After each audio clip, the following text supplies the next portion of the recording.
Really hope my desk chair doesn't collapse out from under me. I've been looking for the parts to fix it, but it keeps sinking. It's very annoying. Just thinking about it makes me want to be annoyed. You know how it is. Anyway, this episode of Avatar is one that I'm not going to be talking about it quite as much as I have the last couple of episodes, like proper episodes that I've talked about. Which is not to say I dislike this episode. I like this episode. This is The Warriors of Kyoshi, episode 4 of book 1. I don't dislike this episode. I enjoy watching this episode well enough. But I enjoy it in the sense that it's the kind of thing I can turn on in the background while I'm working. It's not one that I really get a ton out of paying full attention to. Like, there's really good stuff in here, don't get me wrong. But this episode also kind of annoys me. And it's a really weird example of an episode, because some of the reasons I like it are because I have the gift of hindsight, and I know what this episode affects going forward. But some of the reasons that it annoys me is because I have the gift of hindsight, and there are some details in this episode that just make stuff later in the show more annoying. In particular, there's some stuff that happens in the very next episode, and as I go through this review, some of you guys will probably be able to work out what that is, but I'm not going to talk about it here. There's some stuff that happens in the very next episode that just... it's behavior of the main characters that I find annoying anyway. I would find it annoying anyway, but I find it particularly annoying after seeing the lesson that they learned in this episode, or at least the lesson that Aang learned in this episode. It's very weird. It's a very weird example of an episode. And straight up, like most episodes of this show, all the characters are... there's different groups of characters who have their own thing to do, right? Aang and Katara kind of have a thing that they're doing, and then Sokka's off doing his own thing with the Kyoshi warriors. And Aang and Katara's plot, I find it kind of grating. Like, it's not the worst ever, because these are still characters I like, and they do have some good interactions, and there's some good moments in this. And to be perfectly fair, the reason I find the Aang and Katara part of this episode annoying is because Aang is being a realistic kid character, and I do like that, right? This is a really good episode for his early characterization, and he gets some good character development in it, right? I find his behavior annoying in this episode, so it's just a little unpleasant for me to watch. That said, let's go over that plot real quick, very, very briefly, because if you guys have seen this episode, you know exactly what I'm talking about, right? So let's just blast through this particular plot very quickly, and then I'll talk about the things I like about it. It starts out there on Appa. Well, the episode actually starts out with Zuko. He's trying to track Aang, but they can't track him because Aang is still running around to random landmarks to do random cool stuff. And it's actually helping him to evade Zuko's tracking, which is very, very cool. It's a very cool little detail to throw in here for a funny gaffe, and also to explain why Zuko isn't closer on their tails this entire time, right? Because he does have objectively better resources, and like, their main method of getting around is flying on a giant conspicuous animal. He would hear about that. If they were flying in some sort of recognizable pattern, he would be able to chart the pattern based on where he hears them. He hears that they ended up, right? So that was pretty funny. It's one of Zuko's only 2 roles in this whole episode, which is a little disappointing. I really like when we get strong Zuko stuff alongside the stuff with the other characters, but it's fine. It's fine to use Zuko as a little bit of comic relief here and there, because he does get some serious stuff to do later. But it opens properly on our main characters, for the purposes of this episode, with Aang trying to show off to Katara, and Katara is kind of indifferent to his showing off, and he's bummed out about it. And this leads to when the entire group ends up being taken captive by the warriors of Kyoshi. And then they find out that he's the Avatar.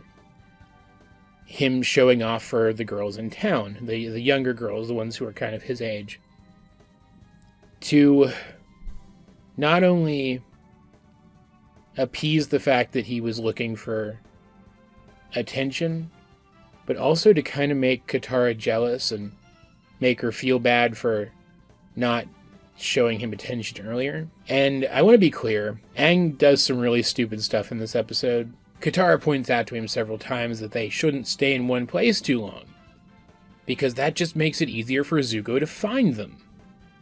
But he doesn't listen, because he likes it here. The place they ended up is literally Kyoshi Island, named for one of his previous incarnations. He's a hero here. The Avatar Kyoshi that is the namesake of this place founded those Kyoshi warriors that I mentioned a second ago. He likes it here, and Katara doesn't want to be too hard on him for liking it here, because he's actually enjoying being the Avatar for once. But regardless of how much he likes it here, and regardless of how much attention they're showing him, Katara was still right. And I do like that in making her right, the episode is telling us we're not blaming Katara for this, since she wasn't really paying attention to Aang earlier on in the episode. It's not her fault that he made these dumb mistakes because of that. It's just he's a kid, and kids make dumb mistakes sometimes, and this is something that had to happen for him to learn from it. And that's cool. I do like that these kid characters are not written like tiny adults, except for Katara a lot of the time anyway. But that's part of her characterization anyway, so it makes sense that she is. It's just I do find him annoying in this episode, and it makes it hard to watch, because I do like the character. So I don't like to not like the character, even for just a portion of a 22-minute period, if that makes sense. The far more interesting plot, to me anyway, in this episode is Sokka's plot with the Kyoshi warriors. The whole setup for the episode is that Aang wanted to bring his friends here so they could ride giant koi fish, I think is what it was. Not realizing that there's a creature called the Unagi here. And just saying it, man, I could really go for some Unagi right now. That's beside the point. It's a giant eel that can use Hydro Pump. And it causes some trouble for the group.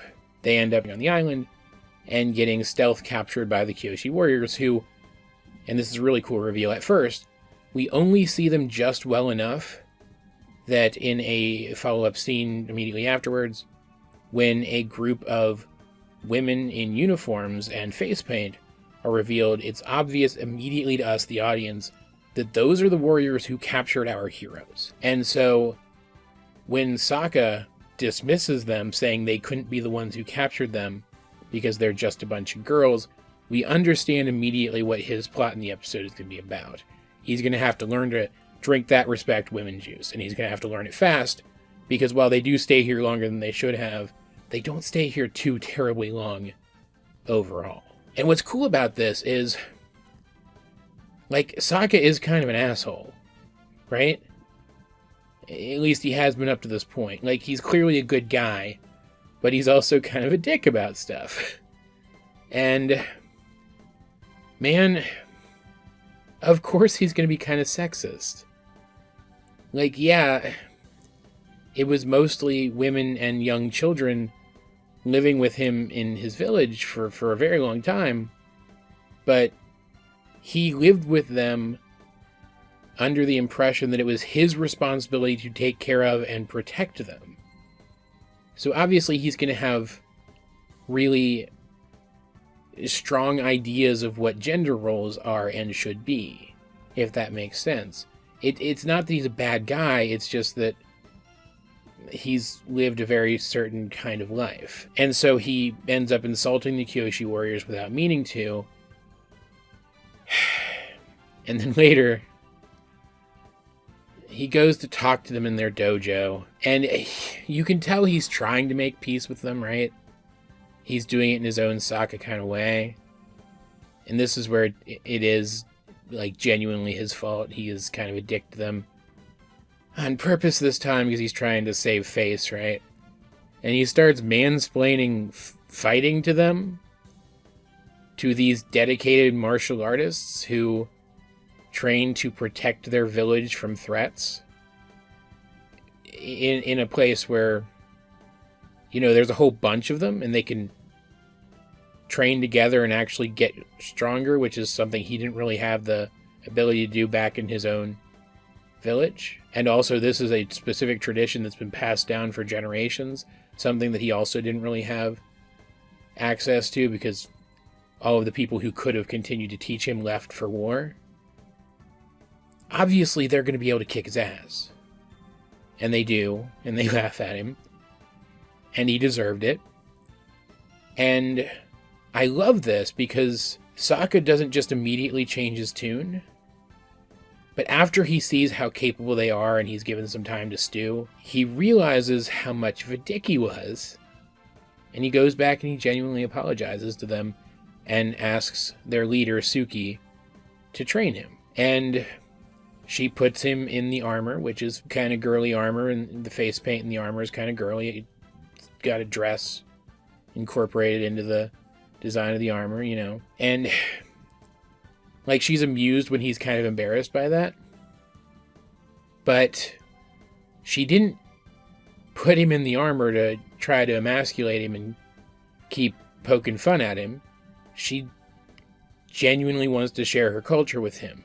She even goes over what the different parts of the armor represent, and he's genuinely impressed. Also, in a brief aside, it's worth noting here, I mentioned that Sokka never really got to learn from the traditions of his own people how to be a warrior because everybody had to leave for the war.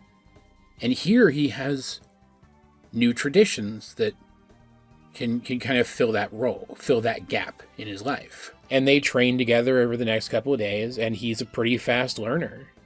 And he impresses her, and there's a great scene between the two of them where he manages to knock her down using her own techniques, and she reacts like any other flustered kind of competitive person, showing that, I mean, she's still just a kid too, right? She's his age after all. And sexual tension probably isn't the right word, but there's a definite sense of attraction between these two characters, and there's a lot of chemistry between them. And I remember when I watched this episode the first time, I was kind of bummed because it didn't look like this character was ever going to show up again. I'm so glad she does later and effectively becomes a proper member of the group, because I love Suki a lot. Toph is my favorite character in this show. Suki might be my second. Might be. Only because there are other characters I really, really like, but she might be my second favorite character in the entire show. And it's really cool to see not only how genuine Sokka is from this point forward as the episode progresses, in his desire to actually learn from Suki, to better himself with her help because he recognizes that that's something she can do for him. But later on, he improves greatly as a hand-to-hand fighter. And we know he practices his martial arts in his downtime. We don't see it a ton from what I remember, but we know he does practice his skills. So the implication is that he incorporated the stuff that he learned from them into his pre-existing fighting style and refined it over time. So, like Sokka becomes a really, really competent martial artist later. To go along with the fact that he's a really sharp mind and a good strategist in general. And that's something that wouldn't have happened if they hadn't come here. And eventually, like it's pointed out in this episode that the Kyoshi warriors, the entire island of Kyoshi in general, has remained neutral in the war. They've just been out of the way enough that it hasn't affected them much yet. But they do get involved in the war later. The Kyoshi warriors do, at least. Which is another thing that wouldn't have happened if Aang and company hadn't come here. And even though there is something else that wouldn't have happened if they hadn't come here, those are like objectively good things. And I'll talk about why that's specifically cool in a second. Oh, and it's worth pointing out, because I'm going to forget to say anything about it if I don't plug it in here somewhere, because there's not a good segue. There's a scene in this where we also get, because we're learning stuff about all the characters, but Katara hasn't really done a ton except be part of Aang's story. So it's cool that we do get a scene where we see kind of an early teaser of just how much potential strength Katara has as a bender. Aang does a little tumble into the water after getting bucked around on that unagi thing because he was being kind of an idiot. And Katara is not only a good enough swimmer that she's able to get to him in the water, even wearing her ridiculously heavy-looking coat, but she is able to bend the water hard enough to propel them far enough back to shore that they can escape the unagi. And if I recall correctly, isn't this... literally just watched the episode, I don't remember for sure. Isn't this also where she uses her water bending to, like pull water out of his lungs, too? Showing that not only does she have a lot of raw power, but she's got a lot of control. Especially when she's under pressure and really needs to call upon it. Which is a cool character detail, and foreshadows exactly how dangerous a bender she'll become later on. But I mentioned Katara was right, they shouldn't have stayed here as long as they did. And that's because, since this is an island that was founded by one of the previous avatars, obviously they're going to have a celebration for Aang. So word gets out that Aang is there, and they remain there long enough that that word continues to spread until it gets back to Zuko, and then they continue to remain there long enough for him to show up in his ship and attack the town with fire, burning a bunch of stuff. And this is that thing that I mentioned Aang learns a lesson from that makes me kind of hate something about the next episode. There's your last clue. Guess in the comments what it is I don't like about the next episode. Okay. But at first, Aang and Katara and Sokka and the Kyoshi warriors make a stand against Zuko. And it's really cool that they do. It's really cool that we get to see Sokka fight alongside the other Kyoshi warriors in particular. Because one of the things I really like about the title of this one is obviously the Warriors of Kyoshi is talking about the Kyoshi warriors. But by the end, Sokka is one of the Warriors of Kyoshi too. The title is referring to him too, and I think that's neat. But obviously, this is a relatively small wooden village. It's really dangerous to fight firebenders here, so I really like that the characters don't make some heroic stand here and drive Zuko off and everybody parties. Like, they have to run away. The Kyoshi warriors have to lead them back to the shore so they can fly off. And they fly off very publicly on Appa, making it clear that they're leaving to draw the firebenders away. But before they go, Aang, who throughout this episode has been learning to take responsibility and not take undue risks, right? That's been his arc in the episode. Does take one last risk. He jumps back down and gets the Unagi to come up again, and he directs its hydro pump at the village and puts out all the fire. And I think that's my favorite part of the whole episode. Like, yeah, don't take risks. But like, specifically don't take undue risks. That was a risk. He could have died. Something could have gone wrong and he could have ended up damaging more. But he was confident he could pull it off.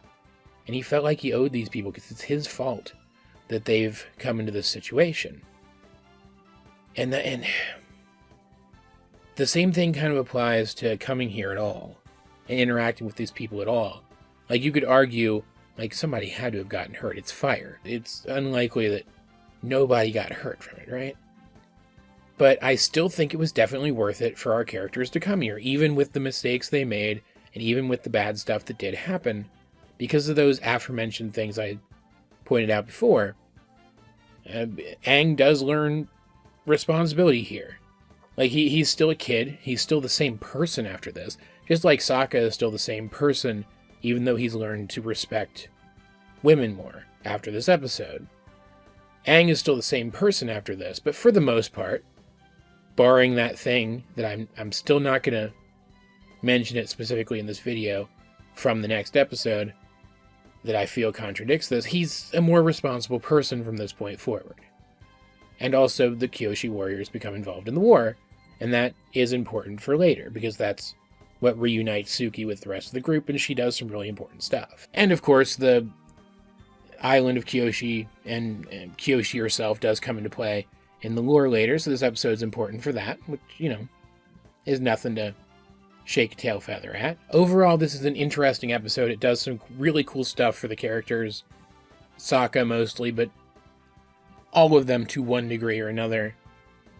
And without this episode, we wouldn't have gotten some really great stuff going forward. But it's probably one of my least favorite ones from book one, if that makes sense. I will say, though, one thing that kind of bumps this episode up, in my mind at least, like from like a C to like a B minus or a B, right, is that they make it very clear by the end that they're not going these women are warriors, we should treat them like default masculine warriors route, right?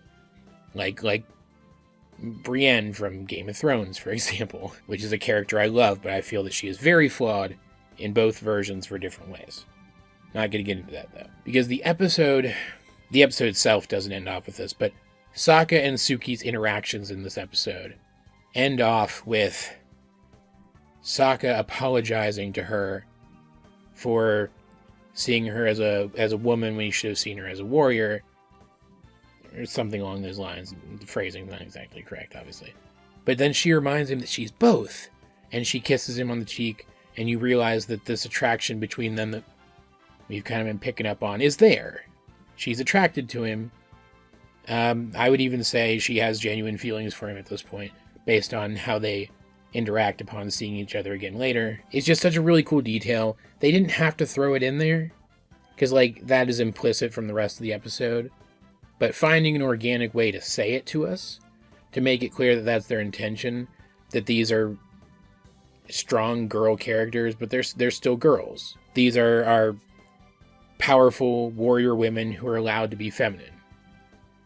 I just think that's really cool. And, man, considering how many good things I had to say about this episode versus how many negative things I had to say about it, and considering that I called this probably one of my least favorite in book one, that's got to have you guys hyped for what I'm going to say about the rest of book one, huh?